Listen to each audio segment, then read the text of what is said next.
अरे अदिति, बड़ी बहू योगिता के मायके से उसकी भाभी की गोद भराई का निमंत्रण आया है। योगिता की माँ कुसुम जी का फोन था। हम सबको बुलाया है। योगिता और सुबोध तो जाएंगे ही, तुम भी साथ चली जाओ तो अच्छा रहेगा। दिलीप को तो रहना होगा यहाँ रेस्टोरेंट संभालने के लिए। योगिता के मायके में तुम्हारा सबसे परिचय भी हो जाएगा। बहुत अच्छा परिवार है, तुम्हें बहुत अच्छा लगेगा वहां के अलग वातावरण में। शारदा जी ने अपनी छोटी बहू अदिति से कहा। नहीं मम्मी जी, मुझे भाभी के मायके नहीं जाना। मैं नहीं रह पाऊंगी गांव में।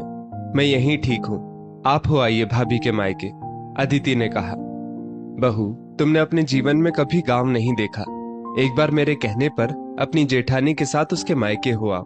मैं कौन सा तुम्हें हमेशा के लिए वहां बसने को बोल रही हूँ। यहाँ की भागदौड़ भरी जिंदगी से कुछ दिन का ब्रेक लो और प्रकृति के निकट पहुंच जाओ। फिर तो वही भागदौड़ वाली जिंदगी ही जीनी है। किसी को कहाँ फुर्सत है। वहां तुम्हें बहुत शांति मिलेगी। माना गांव का जीवन शहर की तुलना में थोड़ा धीमा जरूर होता है, लेकिन शांतिपूर्ण होता है, शारदा जी ने कहा। शारदा जी का महानगरी मुंबई में भरा पूरा परिवार था।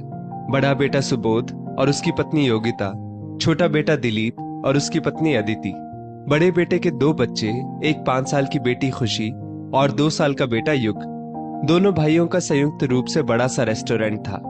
शारदा जी के पति सोहनलाल जी छोटी उम्र में ही काम की तलाश में गांव से शहर आ गए थे और यहीं के होकर रह गए। फिर यहाँ अपना छोटा सा चाय नाश्ते का टी स्टॉल खोला।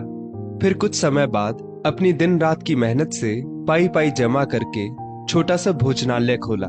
आज छोटे से भोजनालय ने बड़े से रेस्टोरेंट का रूप ले लिया था। बड़े बेटे सुबोध ने तो पिता के साथ संघर्ष भरे दिन देखे थे, पर छोटे बेटे दिलीप ने तो हमेशा अपने पिता की तरक्की ही देखी थी। सुख सुविधा से परिपूर्ण जीवन देखा था। सोहनलाल जी ने गांव की लेकिन पढ़ी लिखी, संस्कारी, सुंदर योगिता से अपने बड़े बेटे सुबोध का रिश्ता तय कर दिया। योगिता ससुराल आते ही बड़ी बहू होने के सारे फर्ज बखूबी निभाने लगी। इधर बड़े बेटा बहू 2 बच्चों के माता पिता बन गए और उधर सोहनलाल जी स्वर्ग सिधार गए।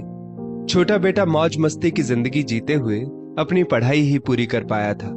सारी जिम्मेदारी बड़े बेटे सुबोध और उसकी पत्नी योगिता पर आ गई। छोटे बेटे दिलीप ने अपने भाई के साथ रेस्टोरेंट संभाल लिया और अपने साथ कॉलेज में पढ़ने वाली अदिति से शादी करने की इच्छा जताई। किसी को इस रिश्ते से कोई ऐतराज नहीं हुआ। बिना किसी विघ्न के दिलीप और अदिति की शादी संपन्न हो जाती है। शादी के समय तो अदिति अपनी जेठानी योगिता के मायके वालों से ठीक से मिल नहीं पाई थी। वैसे तो देवरानी और जेठानी का रिश्ता काफी नाजुक होता है। छोटी सी बात इस रिश्ते को खराब कर सकती है, पर योगिता और अदिति एक दूसरे की सहेली बन चुकी थी। अदिति योगिता को पूरा सम्मान देती और योगिता अदिति को प्यार से रिश्ते निभाना सिखाती। अब दोनों देवरानी जेठानी परिवार की जिम्मेदारी मिलकर उठा रही थी। पर अदिति को योगिता का गांव में मायका होना खलता था, क्योंकि वो तो बचपन से ही मुंबई महानगर में पली बढ़ी थी। अदिति योगिता को उसके मायके जाने पर हमेशा कहती थी, भाभी, गांव में क्या रखा है, क्यों जाती हैं आप मायके। वहां न घूमने को अच्छे टूरिस्ट स्पॉट होंगे, न ही शॉपिंग करने को कोई मॉल, और न ही खाने पीने के लिए बढ़िया रेस्टोरेंट। आप क्यों बच्चों को बोर होने के लिए हर बार मायके ले जाती हैं। अदिति योगिता से हक से कहा करती। तब योगिता कहती, मायका मायका होता है। गांव का मायका एक परिवार या 2 घरों तक सीमित नहीं होता। इसकी सीमाएं गांव की दहलीज पर कदम रखते ही शुरू हो जाती है। तुम भी कभी चलना मेरे साथ, बहुत सुकून मिलता है गांव में। इस बार योगिता के मायके से योगिता की भाभी की गोद भराई का निमंत्रण आया। सास और जेठानी के काफी जोर देने पर अदिति योगिता के साथ उसके मायके जाने के लिए तैयार हो जाती है। डायरेक्ट फ्लाइट की सुविधा नहीं थी, इसलिए उन लोगों ने ट्रेन से जाना ही उचित समझा। गांव से लगे शहर के रेलवे स्टेशन पर सब उतरते हैं। अदिति ने देखा 1-2 लोग नहीं, बल्कि 8-10 लोग उन्हें लेने आए थे। भाभी, सारे रिश्तेदार आ गए हैं क्या हमें लेने। अदिति ने हंसते हुए कहा। अरे नहीं रे, इन सब में कुछ रिश्तेदार हैं और कुछ पड़ोसी, योगिता ने मुस्कुराते हुए कहा। उसके बाद उनमें से 2 व्यक्तियों ने दौड़ते हुए योगिता के बच्चों को गोद में उठा लिया। इस बार तो बहुत दिनों बाद आई, योगिता के चचेरे भाई ने पूछा। अरे कहाँ भैया, पिछले साल ही तो आई थी। अब देखो, सबको साथ लेकर आई हूं मैं। मिलिए मेरी देवरानी अदिति से। योगिता ने अदिति से सबको मिलवाया।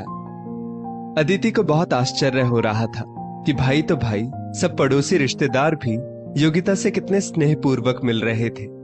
अरे बिटिया आ गई, देख तेरी माँ कब से तेरा इंतजार कर रही है। पड़ोस वाली जमुना काकी जो अपने घर के बाहर बैठी थी, योगिता को देखकर बोली, चाची जी इस बार बिटिया की देवरानी भी आई है। योगिता बोली। जमुना काकी अपनी बहू को आवाज देने लगी, अरे चाय थोड़ी ज्यादा बना देना। योगिता को उनके घर की गुड़ की चाय बहुत पसंद थी। उन्हें ये बात आज तक याद थी। हम अभी चाय भिजवाते हैं, जमुना काकी बोली। योगिता और उसके बच्चे नाना नानी, मामा मामी, मौसी से मिलकर इतरा रहे थे। फिर जमुना काकी के यहाँ से गर्मा गर्म चाय और मठरियां आ गई। योगिता के परिवार वालों ने अदिति का दिल से स्वागत किया। थोड़ी देर बाद सामने वाले घर से ताजी पालक, मेथी, सरसों भाजी आ गई। योगिता बुआ आई है इसलिए माँ ने भेजी है, पड़ोसी चिंटू बोला। शाम के समय योगिता अदिति के साथ बच्चों को लेकर टहलने निकली। अदिति ने पास की दुकान की ओर इशारा करते हुए कोल्ड ड्रिंक पीने की इच्छा जताई। वो योगिता के पिताजी के मित्र हरिहरन चाचा की दुकान थी। चाचा के बेटे पवन भैया गल्ले पर बैठे थे। वो योगिता से कहने लगे, कल से पिताजी राह देख रहे हैं, ठीक से पहुंच गई ना बहना? वाह बच्चे तो बड़े हो गए। हाँ भैया, सुबह सुबह ही पहुंचे हैं, सफर में कोई तकलीफ नहीं हुई। एक कोल्ड ड्रिंक की बोतल दे दीजिए, योगिता ने कहा। पवन भैया ने एक कोल्ड ड्रिंक की बोतल और कुछ चॉकलेट बच्चों के लिए दे दी। जब योगिता पैसे देने लगी तो बड़े गुस्से और हक से उन्होंने योगिता की ओर देखा और कहने लगे, अपने भांजा भांजी की चॉकलेट के पैसे लूंगा क्या? मामा हूं उनका। योगिता ने हंसते हुए उनका ये तोहफा बच्चों और अदिति को पकड़ा दिया। अदिति ये सब आश्चर्य से देख रही थी। अदिति, गांव का पीहर एक परिवार या 2 घरों तक सीमित नहीं रहता, योगिता ने कहा। दूसरे दिन गोद भराई का कार्यक्रम था। खाने पीने के लिए रसोइये की व्यवस्था तो की ही गई थी, पर पड़ोसी रिश्तेदार अपना समझकर हर व्यवस्था पर अपनी पैनी नजर रखे हुए थे। अरे भैया, सब्जी में तेल मिर्ची जरा और डालो, आलू बड़े को जरा अच्छे से तलो, कच्चे दिख रहे हैं, पड़ोसन विमला ने अपना समझकर रसोइये से कहा। योगिता के पति को तो ऐसा मान मिल रहा था मानो भगवान हो। हर पड़ोसी को योगिता अपनी ही बेटी और सुबोध अपना ही दामाद लग रहा था। ऐसे भाईचारे का व्यवहार देख अदिति चकित थी। गांव की बेटी सबकी बेटी समझी जाती है, उसे एहसास हो रहा था। गोद भराई के कार्यक्रम में सभी गांव वालों ने यथा योग्य सहयोग किया। शहर से आई अदिति का स्वागत भी दिल खोलकर कर रहे थे। सभी बच्चे बड़ों को चाचा चाची, ताऊ ताई, बाबा जैसे आदर सूचक संबोधन से पुकारते। अदिति को इन 4 दिनों में शुद्ध ताजा भोजन मिला। इन 4 दिनों में कभी किसी पड़ोसी के यहाँ चाय नाश्ता रहता तो कभी किसी रिश्तेदार के घर दोपहर रात का खाना। शहरी जीवन में ये अपनापन कहाँ देखने को मिलता है। विदाई के समय सभी रिश्तेदार, अड़ोसी पड़ोसी यथाशक्ति योगिता के साथ साथ अदिति को भी हाथ में शगुन दे जाते हैं। योगिता की मम्मी ने अदिति को चांदी की पायल और सुंदर सी साड़ी भेंट करते हुए कहा, आती रहना बिटिया, इसे अपना ही मायका समझना। हमारे लिए तो तुम और योगिता एक से हो। अदिति की आंखों से आंसू बह निकले। उसे अपनी जेठानी की कही बात याद आ गई।